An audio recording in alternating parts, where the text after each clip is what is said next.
If you've ever been underestimated by your own family, mocked for chasing something that wasn't part of their picture-perfect blueprint for success, then you'll understand why this story still burns in my chest. My name's Mason. I'm 27 now, but this started back when I was around 19, still living at home, fresh out of high school, and full of stubborn ideas that didn't fit the mold. I didn't want to go to college, and that made me the black sheep before I even knew what that meant.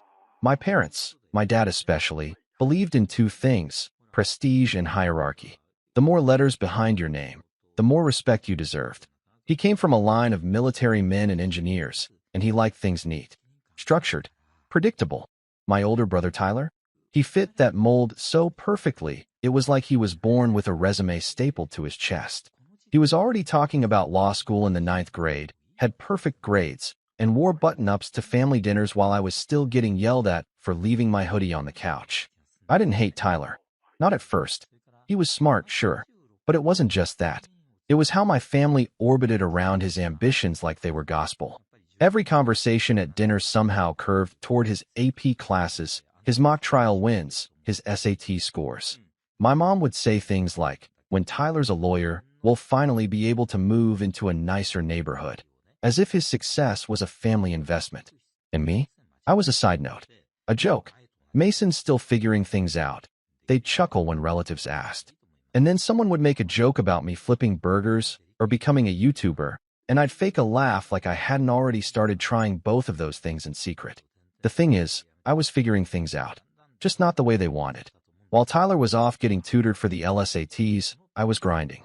I sold phone cases on Etsy. I learned how to run Facebook ads. I stayed up until 4 a.m. watching videos about drop shipping, flipping thrift store finds, starting affiliate websites, anything. I didn't make much at first, a few bucks here and there, but it added up. And I liked the hustle. I liked waking up and not knowing exactly how the day would go, but knowing I could make something happen. But to my family, it was all just a little side hustle. That phrase haunts me. It was the way they said it, like patting a toddler on the head for scribbling on the wall. "How's your little side hustle going?" My dad would smirk while sipping his coffee on Sundays. "Made enough to buy a gumball yet?" Tyler would throw in with a grin, not even looking up from his case study. My mom wasn't cruel, but she was dismissive in her own way, sighing when I asked her to stop using the guest room as her craft storage so I could take product photos, or reminding me at every turn that I could still apply for community college if I got serious. What really pushed the knife in, though, was how they invested in Tyler. I'm not just talking about emotional support. I mean full-on financial backing. My dad took on extra hours. They refinanced the house. My mom stopped buying new clothes for herself. It was all for Tyler's dream. I'll never forget the day he got into Columbia Law. They threw a party, balloons, catered food, a cake that said "Future Esquire." My aunt and uncle flew in. People gave speeches. And me? I was the one who picked everyone up from the airport because you have the free time. They didn't even ask what I'd been working on. I had just crossed my first $5,000 month that week. No one knew. I told myself I didn't care, that I didn't need their validation, that their approval was cheap and I was playing a different game. But I'd be lying if I said it didn't sting.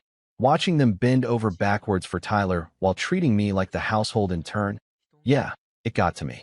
Especially when I started contributing in small ways, and they still didn't see it. I paid for our internet bill one month when my dad was short. I helped my mom sell some of her old sewing machines online and got her triple what she expected. But it was always shrugged off like luck or coincidence. Meanwhile, Tyler could sneeze in the direction of a textbook and they'd clap like he cured cancer. I remember one specific night that's burned into my memory like a scar. It was late, around midnight, and I was in the garage packing up some orders. I had a whole system set up, lightbox, printer, bubble wrap, everything. My dad came in, rubbed his eyes, and just stood there watching me for a second. I thought maybe, this was one of those rare moments where he'd say something encouraging. But instead, he let out a little chuckle and said, "Still playing entrepreneur, huh? You know, you should get some sleep.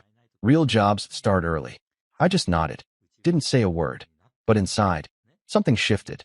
I stopped trying to prove anything to them. I went silent, stopped sharing, and I started dreaming bigger, not out of hope, but out of spite. They wanted to act like I was the family joke? Fine. But I was going to be the punchline that knocked the breath out of them. And that's exactly what started to happen. The first real turning point came a year later, but not in the way I expected. Tyler came home for a break after his first semester at Columbia. The golden boy himself, with his expensive haircut and tired eyes and a girlfriend he didn't bring inside.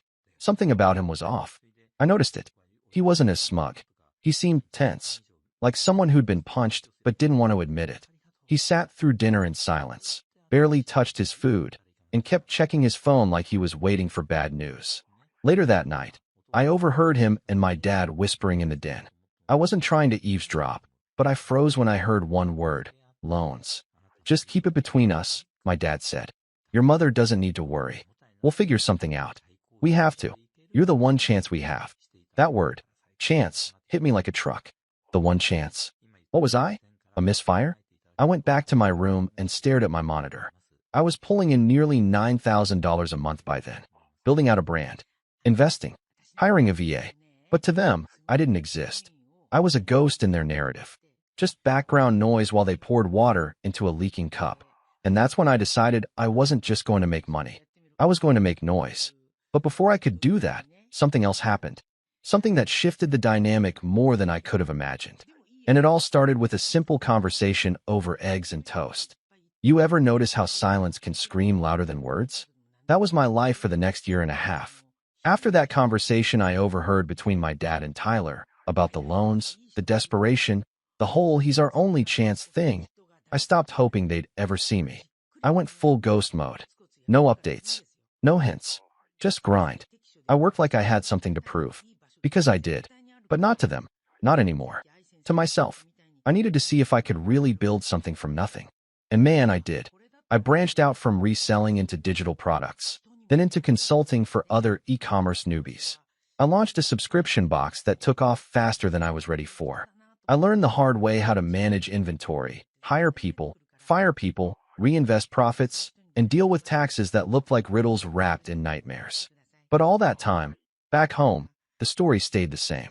Tyler was making us proud. Tyler was our future. Mason, he's doing some online thing. That's what my aunt called it one Thanksgiving. Still doing your little online thing, Mason, she said, scraping cranberry sauce onto her plate like she wasn't shredding my dignity with a butter knife. I just smiled and said, yeah, it's going all right. Maybe you'll get a real job one day, she chuckled, nudging my mom like it was a harmless joke.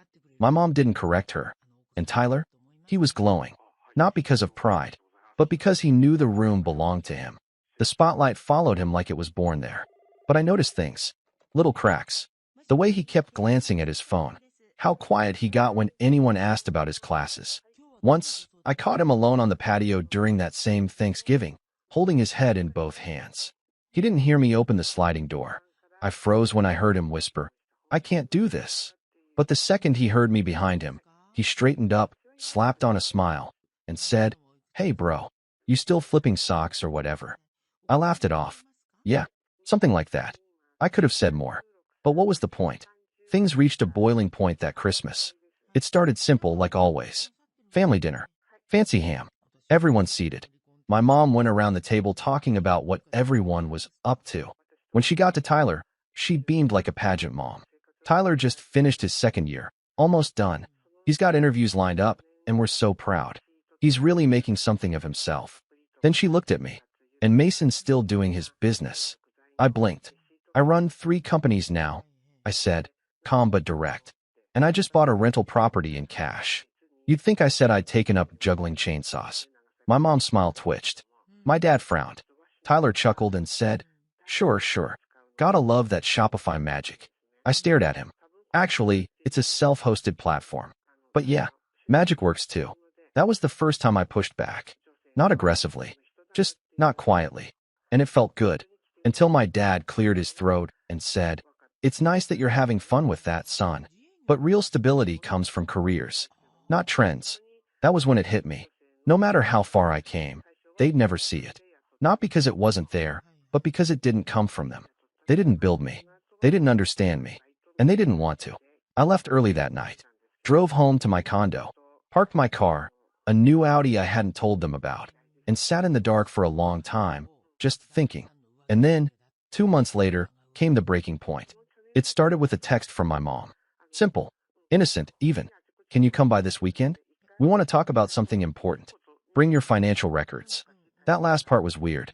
I replied asking why, but she dodged the question.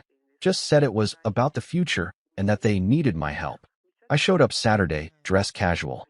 Clean jeans, collared shirt, just enough to look presentable without showing off. When I walked in, I saw them all seated, Mom, Dad, and Tyler. My gut twisted. Something was off. The tension in the air was thick, and no one made eye contact. My mom started first. Mason, honey, we've always supported both you boys, haven't we? I didn't answer. I just stared at her. My dad picked up. You've done surprisingly well for yourself. And that's great. We're proud of your independence. But sometimes, family comes first. Still no context. Still no answers. Then Tyler said it. Blurted it out like it was nothing. I need help with tuition. Columbia cut my aid, and I'm short. The loan options are a mess. And if I can't pay by April, I'm out. I didn't move. Just let it sink in. Okay, I said slowly. And my mom gave me that soft, pleading look she always saved for guilt trips. We were hoping you could help cover the balance. Just a loan, of course. We know you have savings. I stared at her like she was a stranger. You want me to pay for Tyler's law school? It's only $38,000, she said like she was asking for spare change. He's almost done. It would be such a shame if he couldn't finish. I laughed. Actually laughed. And then I looked at Tyler. He didn't look embarrassed, or grateful, or even apologetic. He looked entitled, like this was owed to him. Let me get this straight, I said, leaning back. You all spent years treating me like a charity case with a laptop. Laughed at everything I did. Ignored every win. But now that Tyler's in a bind, you want me to bail him out. Mason, don't make this about. My mom started, but I cut her off. No, I will make it about that. Because that's exactly what this is. You gambled everything on him. Poured your lives into his dream. And now that it's falling apart, you're looking at me like I'm the backup generator. We're just asking for help, my dad said, his tone sharp. Isn't that what family does? I stood up. Funny, I don't remember family helping me when I needed space to work, or time to grow, or just a single ounce of belief. You all made your bet, and you lost. I walked out, didn't look back. But the story didn't end there, because they weren't done yet. A week later, I got a call from my mom.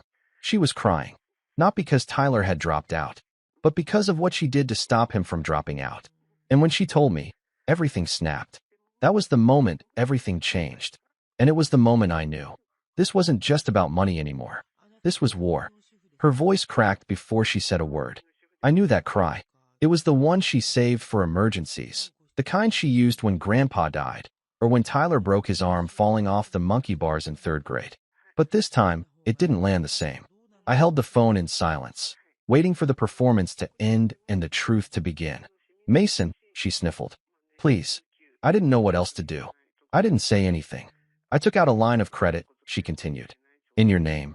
Silence. I was going to tell you. She rushed, her words tumbling over each other. I just thought, it's just temporary. We needed something fast and Tyler had a deadline and I figured you'd understand, because you're doing well, and I hung up. I didn't slam the phone, didn't yell, didn't curse, just ended the call. Then I stood there in my kitchen, the early morning light streaming in through the window, touching everything around me like nothing had changed. But everything had. My mom, the woman who packed my school lunches and kissed my forehead even when she was mad. She'd stolen from me, because that's what it was. Not a favor, not a mistake. Theft. I pulled up my credit report, heart thudding, hands cold. There it was. A $40,000 line of credit, newly opened. Under my name. Maxed. Used to make a lump payment to Columbia University. I stared at the screen for what felt like hours. My throat was dry. My vision blurred. And for the first time in years, I felt small again. Like I was 16, sitting in Tyler's shadow at the dinner table while he recited debate club victories, and my dad asked me to please chew with my mouth closed. I'd worked years to build something out of nothing. All that effort, all that late-night grinding, the constant self-doubt, the uphill climb, and they still saw me as a tool. Not a person, not a son, just a solution to their golden child's crisis. I didn't go outside for 3 days. Didn't answer texts. Didn't return calls. I think my assistant thought I was sick. Maybe I was. Just not the kind with a fever. My brain looped between rage and hurt, and this weird hollow feeling I couldn't name. Like I'd been gutted and someone forgot to fill the space back in. The betrayal wasn't just the money. It was the truth behind it. That even now, even after all I'd done, they still didn't see me as worthy. Just useful. On the fourth day, I called my lawyer. Hypothetically, I said, if someone took out a loan in your name without permission, he didn't even let me finish. That's fraud. I filed the report the next day. It wasn't easy. They called. A lot. My mom, begging. Tyler, furious. My dad, cold and venomous. How could you do this to your own family? He snapped over the phone. I just laughed. Funny. I was about to ask you the same thing. It was messy. There were tears. There were threats. But I didn't budge. Eventually, the investigation cleared me. The bank reversed the charges, and the debt was transferred back under her name. But the damage? That stayed. They stopped speaking to me after that. Tyler blocked me on everything. My dad told relatives I'd turned my back on the family. My mom left voicemails that went from teary apologies to passive-aggressive rants in the span of hours. I didn't answer any of them. I moved cities 2 months later. It was supposed to be a fresh start, but the truth is, I was a mess. I couldn't focus. My businesses started slipping. I'd sit at my laptop and stare at the screen like it owed me an apology. Orders backed up. Emails went unanswered. I let a partnership fall through the cracks. One night, I realized I hadn't spoken out loud in 2 days. That was the bottom. Not the betrayal. Not the money. Not the isolation. The nothingness. I had worked so hard to build something to prove my worth. And when the people I wanted to see it the most spat in my face, I crumbled. I didn't recognize myself. Until one day, I walked past a bookstore. A little independent shop tucked between a bagel place and a yoga studio. There was a sign in the window, Saturday Night Speaker Series, local entrepreneurs, from side hustles to success. I stopped walking, just stared at it. I don't know why it hit me so hard, but something in me cracked open. A small voice I hadn't heard in months whispered, "You're still building." I went inside. The guy behind the register was older, maybe mid-50s. Glasses. Polite smile. I asked about the event. He said it was casual, 5-minute talks, open mic style. Anyone could speak. That Saturday, I went back. I didn't plan to talk, just listen. But after the third speaker, something pulled me to the mic. My hands were shaking. My heart was trying to punch its way out of my chest. But I told my story. Not the whole thing. Just a piece. I talked about growing a business when no one believed in me. About feeling invisible. About losing yourself when your self-worth is built on someone else's validation. People clapped. Not because it was some motivational TED talk, but because it was real. Afterward, 2 people came up to me. One was starting a baking business. The other was thinking of launching a clothing line. They asked questions. They wanted tips. For the first time in months, I felt seen. That night, I went home and built a new site. It wasn't for selling products. It was for telling stories. Mine. Others. Stories about building when no one believes in you. Stories about hitting the wall and going through it anyway. I started a podcast. Started mentoring again. Started waking up excited. Not because I wanted to prove anything, but because I wanted it. That was the rise. Quiet. Slow. Not flashy, but steady.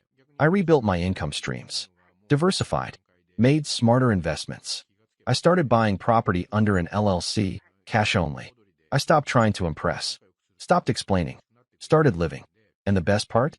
They still had no idea. No clue that I was now pulling in more per month than my dad made in a year. No clue that I owned 3 properties, 2 of which they'd driven past without realizing. No clue that I was lining up a surprise they'd never see coming. Then, one day, I got an invitation. Tyler's law school graduation dinner. It was formal. Fancy steakhouse. Custom invites. Name cards. I stared at it for a long time. I almost tossed it. Almost. But something in me said, go. Not for them. For me. Because this time, I wasn't the forgotten son showing up to clap for the family's golden boy.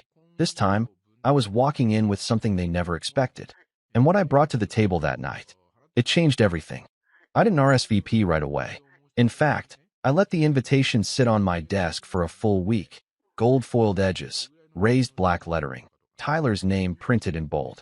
The steakhouse they chose was upscale, the kind of place with valet parking and waiters who pretend you didn't just choke on a $60 filet. Family only. The card read. Like an inside joke, I was finally being let in on. Except I knew better. This wasn't about inclusion. It was a victory lap, a spectacle, a reminder that Tyler had crossed the finish line in the race they all thought I quit. But I hadn't quit. I'd just run a different marathon entirely, and now I was about to lap them. For days, I debated whether to go. Then I made a call. Not to my parents, not to Tyler, but to my real estate attorney. I want to expedite the deed transfer, I told her. I want it in my hands before the 17th. She asked if it was urgent. Extremely. I'd bought a house 2 months prior. A 3-bedroom, 2-bath stunner in a newly gentrifying neighborhood just outside the city. Not for renting, not for flipping. I bought it for one reason: to drop the paperwork on that dinner table like a tactical nuke. But I wasn't just there to flex. No, this had to be precise. Surgical. The kind of revenge that doesn't yell or gloat, but whispers just loud enough to echo forever. I didn't tell a soul what I was planning, but I did prepare. First, I got a new suit. Tailored. Not flashy, but sharp enough to make my dad pause before commenting on my appearance. I updated my haircut. Shorter, cleaner, something that said CEO, without trying too hard. I even traded in my watch for a sleeker, minimalist model. Let them look closely.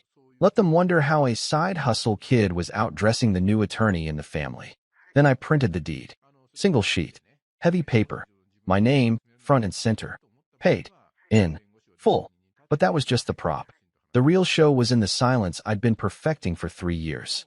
Silence that said, I don't need you to know what I've done, but I want you to find out.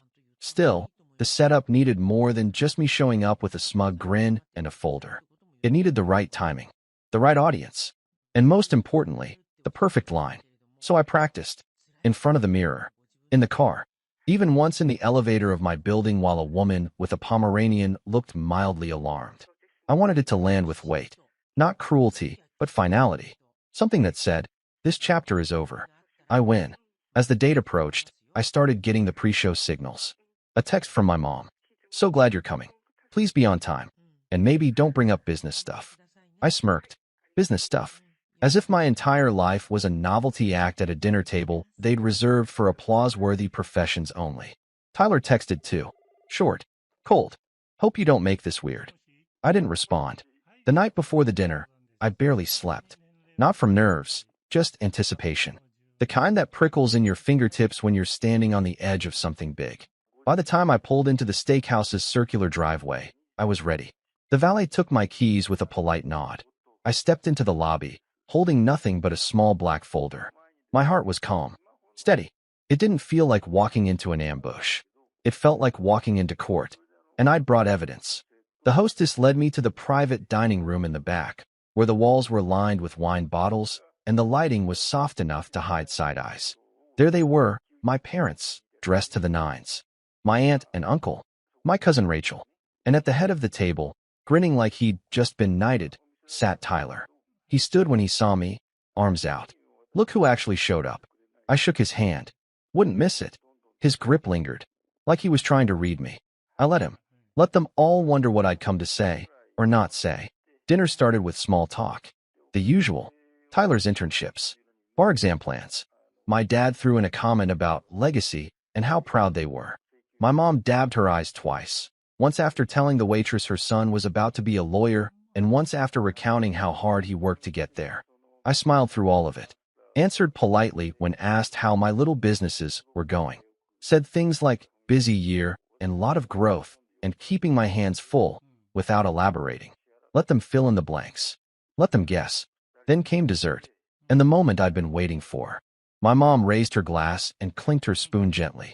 Before we dive into cake, I just want to say how grateful I am to have a son like Tyler.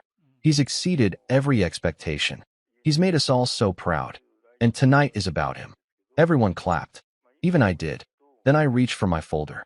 Slid it across the table, deliberately, casually, until it landed right in front of Tyler. He blinked. What's this? A gift, I said. From me. My mom leaned in, eyes already misting. Mason. But she trailed off when Tyler opened the folder. He stared. His mouth opened slightly. Closed. What is this? He said, voice lower. It's a deed, I said, voice calm. To a house. Bought it last month. Paid in full. The room went quiet. You could hear the clink of someone's fork hitting their plate. I leaned back in my chair. No mortgage. No partners. Just me. Tyler didn't move. My mom's smile froze mid-expression. My dad's jaw twitched. Then he whispered something I'll never forget. You weren't supposed to beat him. There it was. The truth. Not wrapped in excuses. Not softened by family code. Just raw. I looked at him. Not angry. Not smug. Just done. I wasn't racing, I said. But maybe you were. Nobody spoke. My aunt sipped her wine. My cousin looked away. Tyler sat frozen, his hands still on the folder like it might vanish if he let go. I stood up. Congratulations, Tyler, I said. Truly. It's not easy. I hope the job offers come pouring in. He didn't answer.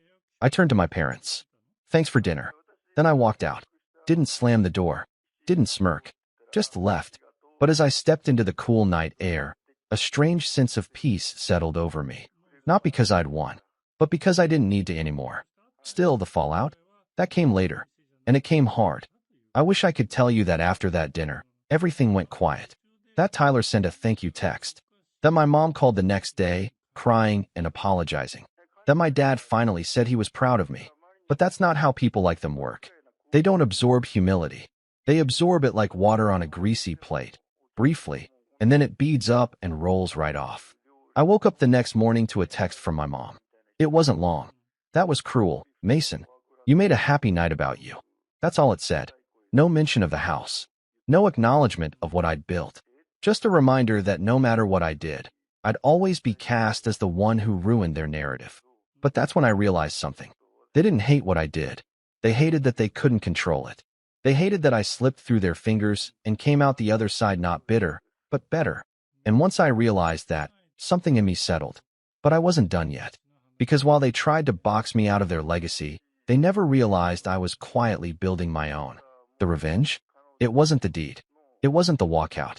It was what came next. A few weeks after that dinner, Tyler updated his LinkedIn. He'd accepted a job at a high-end corporate law firm downtown. The caption was pure Tyler, humbled and honored to begin the next chapter of my legal career. Couldn't have done it without my amazing support system. Support system. I laughed when I saw it. I knew what he wasn't saying. The firm was competitive, but it wasn't the dream firm. Not even close. Word had already trickled down from some mutual connections in the startup space. He'd tanked his first round of interviews at 2 top firms, and one had passed him over because of lackluster interpersonal skills. Ouch. But I kept watching. Because I wasn't done. Remember the podcast I'd started? The one I thought would just be a small outlet? Well, it wasn't small anymore. A few of my episodes about self-made entrepreneurship and being underestimated had started gaining traction. A clip even went mildly viral on TikTok, landing me a flood of new subscribers and a guest spot on a bigger show. I told my story. Didn't name names. Didn't throw my family under the bus. But I told the truth. About being ignored, dismissed, written off, and about coming back stronger. It resonated. Comments poured in. DMs from people who'd been through the same thing. Some even recognized bits and pieces, enough to connect the dots. Including someone I hadn't heard from in a long time. Rachel, my cousin. She messaged me a week later. I watched your interview. Just wanted to say, I always knew you were more than they gave you credit for. We started talking more. She told me about the whispers going around the family. About how, suddenly, everyone was very curious what I did for a living. How my aunt had found my business Instagram and accidentally liked 3 posts in a row. How my dad tried to brush off the house thing as Mason investing early with a little help, until someone pointed out the deed listed no co-signers. But the real play? That came months later. By then, I'd expanded again, launched a startup incubator focused on underdog entrepreneurs.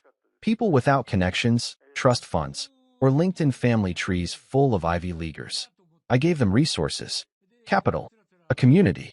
I called it Second Sons. Yes, I did that on purpose. We went live with our first major campaign 6 months after Tyler's graduation. One of our early partners? A boutique law firm that handled all our IP contracts. They were sharp, efficient, honest, and small enough that they were looking to hire a new associate. I didn't do it to be petty. I swear I didn't. But when I saw the applicant list and noticed a familiar name halfway down, Tyler Bennett, I didn't delete it. I just forwarded it to the hiring manager with a note. I've worked with his family before.